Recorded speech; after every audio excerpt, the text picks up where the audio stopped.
evening, everyone. For those of you that don't know me, my name is Rudo. I'm one of the elders in the church, and it's a great privilege to share with you the word tonight. I'm really excited to share with you this word because I think it is important for us. This is an important series. It is series that we are busy with. We need to see Christ throughout Scripture. We are busy with a series called Christ Revealed Throughout Scripture. And this series is very important because sometimes we think that Christ just suddenly appeared in the New Testament.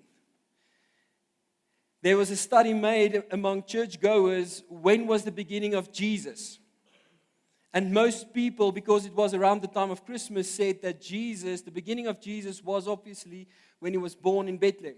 That's the beginning of Jesus. But that theology is a wrong thinking because Jesus was in the beginning. In fact, Jesus was the beginning that we've been preaching over the last 3 weeks. And you're welcome to follow the podcasts on the website.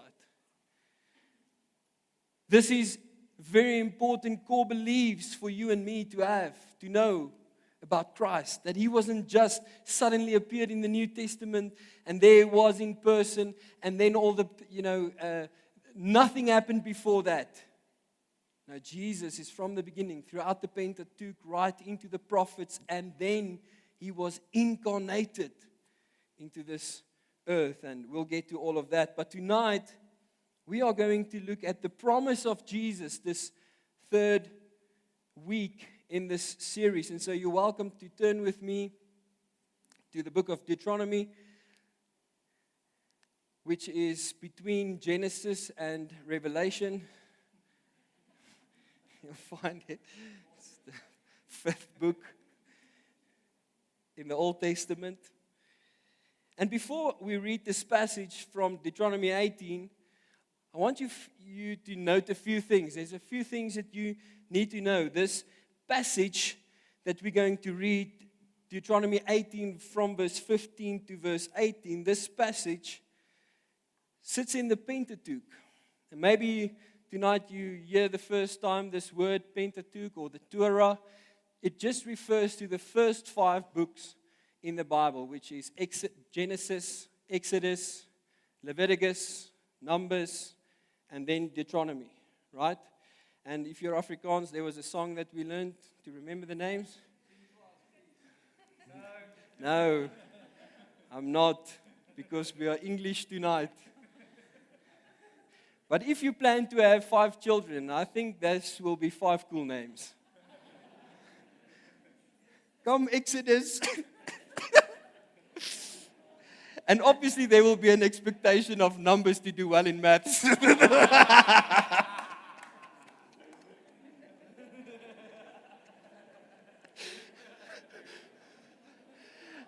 And then when you get to Deuteronomy, the thing about that word is, us Afrikaans people, or maybe if English is not your first language, we don't get that word right.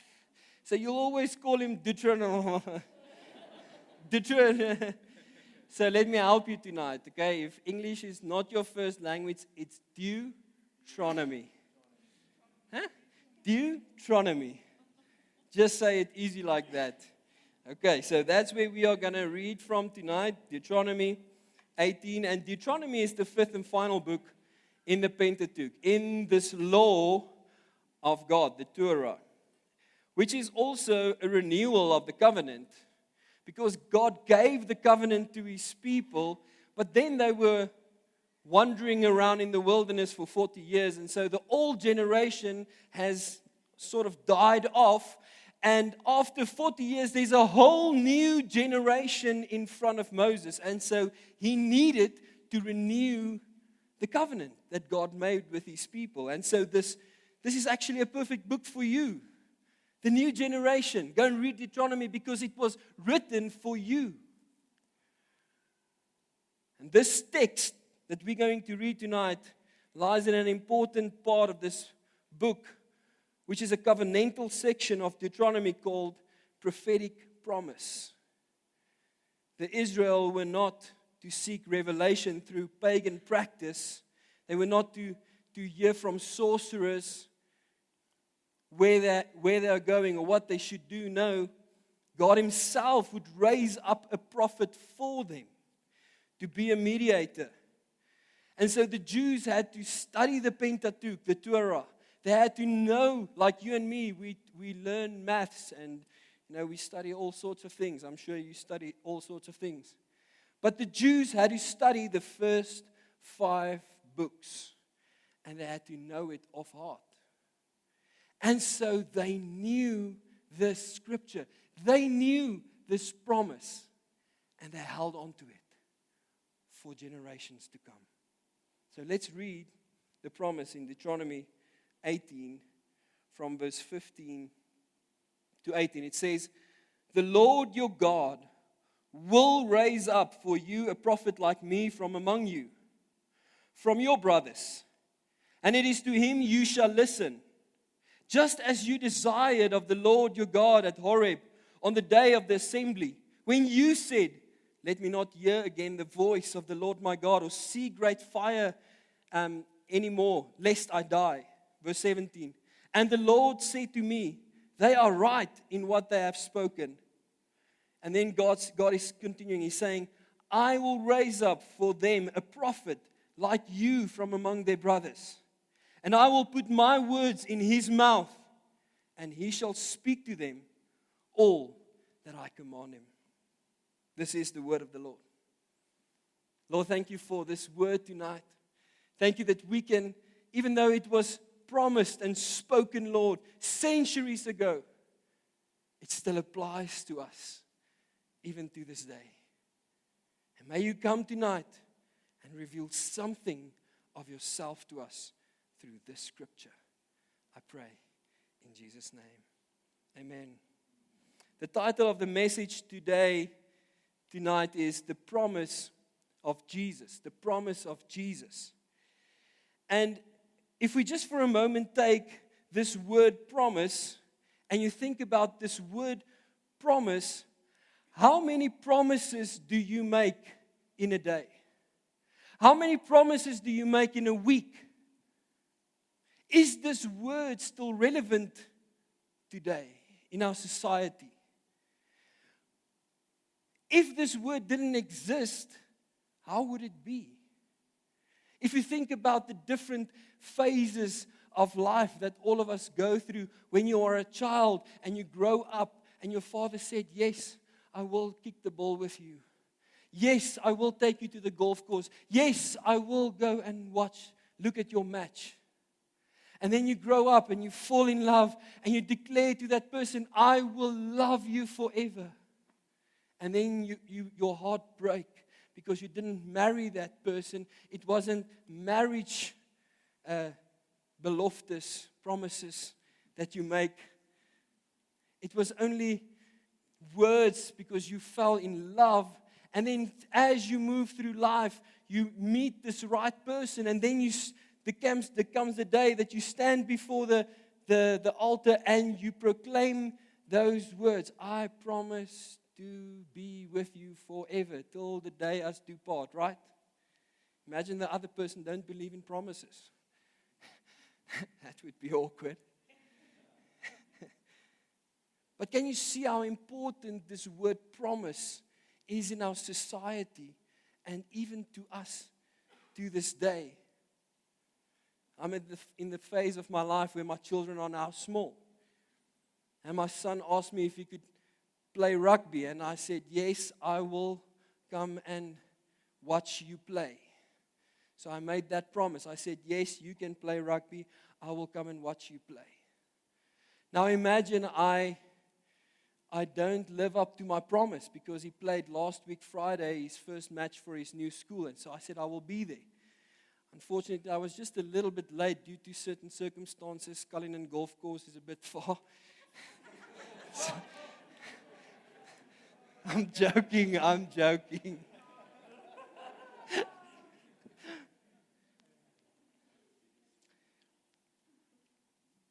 But I was a little bit late. But when I got onto the field and he saw me, his whole body language changed. The way that he went into the rucks and the way that he would scrum and the way that he would tackle and the way that he would carry the ball was different.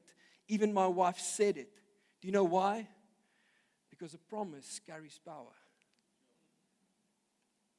He knew I said, I will be there for you. And He waited for me to be there. A promise is a verbal bridge between today and tomorrow. And that is what we see in this passage. A prophetic promise that creates certainty for the future. And so let us look for a moment at Deuteronomy 18. The first part that I want you to look at is Deuteronomy 18, from verse 15. It says, "The Lord your God will raise up for you a prophet like me." God defined the promise. God defined this promise. Can you see that this promise didn't originate from people? It wasn't the people that made the promise. It was God that made the promise to the people. I will raise up for you a prophet. I will is a promise statement. And therefore, God determines the timing of the promise, right? It's not, we don't determine the timing of the promise. God determines the timing of the promise. God determines the purpose of the promise. God determines the authority of the prophet that He is sending. And God determines the role of the prophet that He is sending. God made the promise, and therefore He determines the nature, the full nature of this promise. This promise was not to appoint a king like David. This promise was not to appoint a military leader like Joab. God said a prophet like Moses. Because Moses left the palace. Moses left his status. Moses left his title to lead God's people into freedom. And so I will send you a prophet like Moses. You will not determine the nature of this promise. I will determine the nature of this promise. And so just like Moses, this promise, this prophet would be one of their own. He would speak God's words, and they would have to listen to him. And so the promise was clear, right? And then we see from verse 16 and 17, we see even more clarity about this promise. The promise was about mediation. It says, just as you desired of the Lord your God at Horeb on the day of the assembly, when you said, let me not hear again the voice of the Lord my God, or see this great fire anymore, lest I die. And the Lord said to me, they are right in what they have spoken. The promise of a mediator comes from a very specific moment. When you go a few books earlier to Exodus, you go to Exodus, you can make a note, Exodus 19 and 20. This is where this moment happened. The people experienced the holiness of God, the fire of God, the thunder of God, and there was smoke, and it was the glory of God, and they were afraid. And they said, well, we are going to die if we experience the word of God, because we are sinful people. And God said, you are right, you will die. And they said, well, we need a mediator. Moses, you go. They sent Moses into the smoke. And Moses became the mediator between the people and God.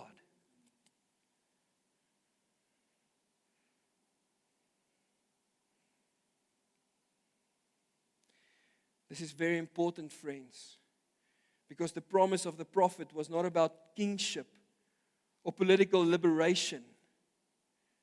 It was about spiritual mediation. And humanity needed someone who would mediate for us, who could stand between us and God, who could hear from God, who could speak for God. The Word. Moses spoke the words of God. Jesus became the Word. He is the Word of God. And we needed someone who could bring us safely to God. The only way to God is through His Son, who brings us safely to Him. We need a mediator. That was the purpose of the mediator. And so this promise speaks of a future mediator whom God would raise up. And then if we continue in Deuteronomy 18, verse 18, it says, I will put my words in his mouth. I will put my words in his mouth. God determines the authority of the prophet. God determined the authority of the prophet. The prophet would not come with his own ideas about life and certain ways that we should live. No, he would come with God's words. He would not come with his own cultural ideologies. Diks of niks. My bloed is blou. Ja, Michael. Huh? Rasi. Cultural ideologies. He wouldn't come to serve only certain cultures or national and political ambition, friends. He would come with the words of God.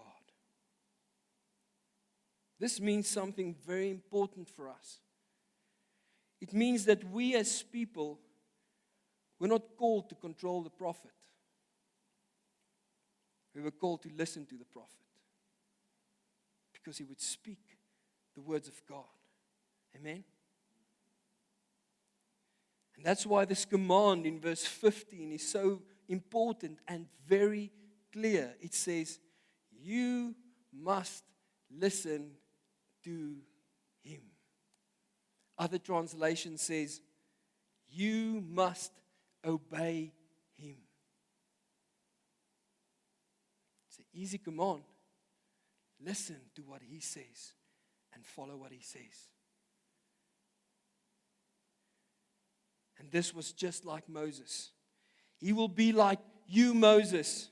Just as you were one of them, he will be one of them. Just as I gave you the words, I will give him the words. And just as they listened to you, so they must listen to him. The promise is a clear command to obey the future prophet. And this promise was clear, and the promise had a purpose. And the people continued waiting for this promise, right? When we go from Deuteronomy 18, this moment in history, and we continue time, and the Jews learned the Torah, the Pentateuch, they knew it off heart. Many years, many centuries even passed. And then we get to John 1 verse 21. And John the Baptist is now on the scene. There were even 400 years of silence.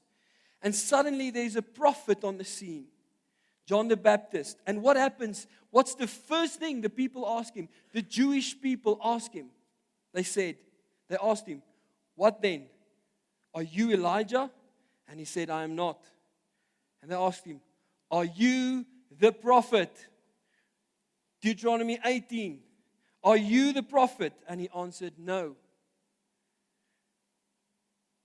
The first thing they asked him is, are you the prophet? And he said, I'm not the prophet. Why? Because they were still waiting on the fulfillment of the prophet that God said he would send them. The fulfillment of Deuteronomy 18. The expectation of this promise was alive. Very important to note. Can you see that? They were still expecting the prophet. Here's the problem. You have to note this, friends. Their needs had changed. Their desires in the meantime had changed from that time to this time. Their needs had changed. And so what happens when your needs change? You start to misunderstand the promise. Let me give you an example.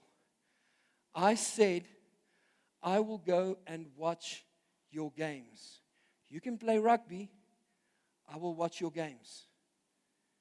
Now suddenly, I have to buy mouth guards and head guards and shoulder pads. I have to play rugby every afternoon in the garden. And suddenly I found myself on a rugby field on a Friday afternoon, somewhere on the outskirts of Pretoria, next to a field where people are drinking beer and cursing my son on the field. Did I sign up for that? No. But his needs changed. His needs changed. And so when your needs change, suddenly he needs mouth guards. So I will buy the mouth guard. His needs change. He needs to go to Loftus. Okay, I will take you to Loftus. Now I find myself on a Saturday afternoon in the rain at Loftus. Because I said yes to rugby, I will go and watch your games. And then the needs start changing. And the first understanding of the promise I made, he starts to get a misunderstanding. It's a simple illustration, but I want you to be able to see what happens next in the story. Their needs had changed, and therefore they began to misunderstand the promise. Look what happened in John 6. They tried to use Jesus for their own agenda because they misunderstood the promise. John 6, verse 14 to 15, it says, when the people, so Jesus, just to give you a bit of context of the story, Jesus is now, I don't want to say a rock star, but he's a rock star. He's doing all sorts of miracles, and he's gaining popularity. And so this was a pivotal moment because this is the moment when Jesus preached. There were many, many people in front of them, 5,000 people, and it started to get late and there was no food. And so someone came and said, well, I have some fish and some bread. And so Jesus said, give them the fish and the bread. And as they are giving the people fish and bread, the food started multiplying, right? And 5,000 people got food from only a few fish and bread, right? So you look at that miracle and you're like, wow, this is the prophet. This is where we pick up. When the people saw the sign that he had done, they said, this is indeed the prophet who is to come into the world. The prophet, Deuteronomy 18, right? They are referring, they are holding on. This is him. This is it. And perceiving then that they were about to come and take him by force to make him king, Jesus withdrew again to the mountain by himself. Whew. Let me catch my breath. After Jesus fed the 5,000, the crowd said, surely this is the prophet. Surely this is the moment. Surely this is it. He is here. He's in the world.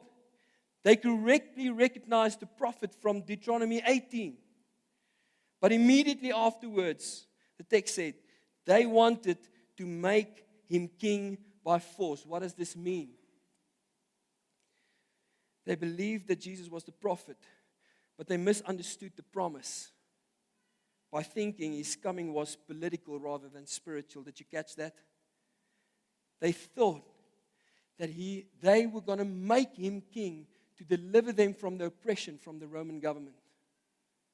They were going to put him on the throne. He was going to lead us. He was going to deliver us. But Jesus didn't come to be a political king. He came to deliver them from them spiritually. And so Jesus withdrew. Do you think they were disappointed? Many of us are disappointed when we realize, well, God didn't come through on the promise. Didn't we just misunderstand the promise and then misinterpret the promise? And then we are disappointed with God. But really, God makes promises to us far deeper than you and us can understand. They wanted Jesus to deliver them from the Roman oppression. And that's why they wanted to make him king. But Jesus refused. You know why? Because the promise belonged to God. This wasn't a man-made promise. It wasn't the people that made the promise. It was God that made the promise. He determined the nature of the promise. And therefore God determined the mission of Jesus. Jesus didn't come to conquer Rome. He came to change their hearts. He came to defeat a much deeper enemy, friends. Sin and death. That's why Jesus came. He came to seek and save the lost. And then the apostles restored the true meaning of the promise. A few chapters later in Acts 3 verse 22 and to 23 and verse 26. This was a moment when Peter was preaching and he said, Moses said, the Lord God will raise up for you a prophet like me from your countrymen. You shall listen to him and obey everything he tells you. And it will be that every person that does not listen to and heed that prophet will be utterly destroyed from among the people. And then verse 26. It was for you first of all that God raised up, his servant and son, Jesus, and sent him to bless you by turning every one of you from your wicked ways. Jesus was the fulfillment of this promise. And we have the privilege to stand now on the other side of this promise and receiving the blessing of Jesus in our lives. You have to realize that Peter quoted Deuteronomy 18 in this moment to Jewish people. It had to be a bold statement. Because for centuries they were holding on to this promise. And Peter is saying, this promise is fulfilled. It is Jesus. He didn't come to set us free from Rome. He came to set us free from sin and death. And that day, if you just read a little bit further in Acts 4 verse 4, it says the number of believers grew to 5,000 people that day. Because people believed that the promise was fulfilled and Jesus came to redeem them. Jesus is the future prophet that God promised in Deuteronomy 18. The one who acts as mediator between us and God. John 14 verse 6. The only way to the Father is through Jesus. The one who speaks God's words and who is himself the Word. The one to whom we must listen and obey. So when we listen to Deuteronomy 18, and it almost feels so far, how does it apply to you and me today? Well, the command still stands. You must listen to him. We have the privilege to stand on this side of the promise and know that it was fulfilled through Jesus. And Jesus came to this earth and he gave us an amazing word through the Bible. And therefore we must listen to the things that he's teaching us. We must listen to him. We must trust his authority. We must submit to his word. And we must allow him to correct us. We must allow him to correct us. Not shaping Jesus around our lives and needs and circumstances, but shaping our lives around Jesus and who he is. Secondly, I need to give us this warning. This is so important, friends. This is a theological warning. That it is possible to misinterpret or misunderstand God's promises or even his word in order to satisfy our own needs and desires. Yes, God looked at the birds.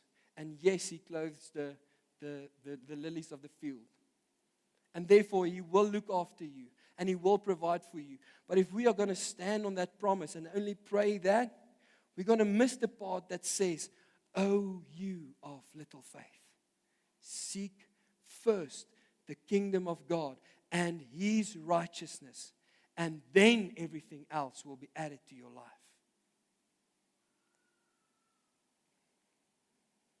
We must be very careful about this, because we can miss Jesus in the same way the Jews missed Jesus in John 6. They misunderstood the promise, and they wanted Him for their own needs and desires.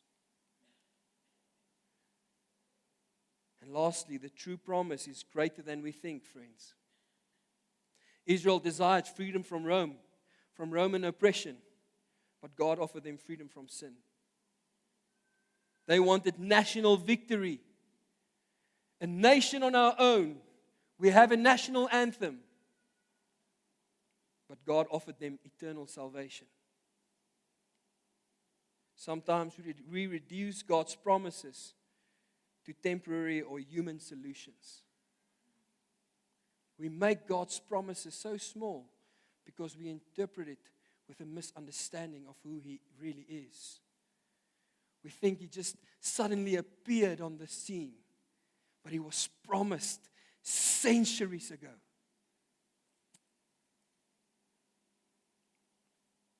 His promises are always greater and deeper. And so from the beginning of Scripture, friends, from the Pentateuch, God promised a prophet like Moses, a mediator, a savior, a redeemer. Jesus is that promise. He is that prophet. The one who speaks God's words and who is the Word, and the one to whom we must listen and obey. Let's pray.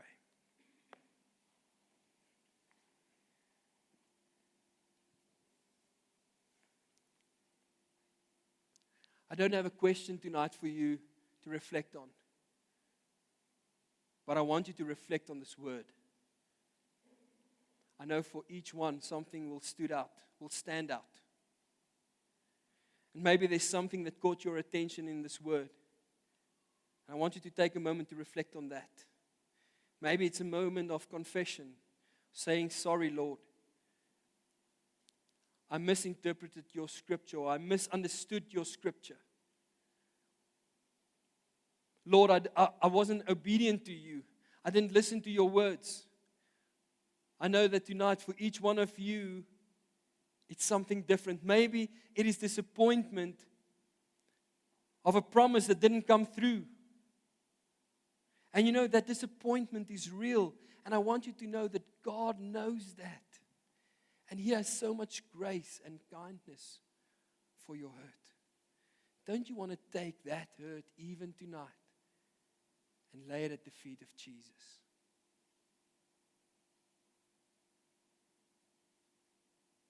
Lord, as we reflect on this, on your scriptures, on the revelation of who you are, not just suddenly appearing on the scene, Lord, but over centuries you were promised and prophesied. May we grow in our understanding, Lord, even in our small human minds, of who you are.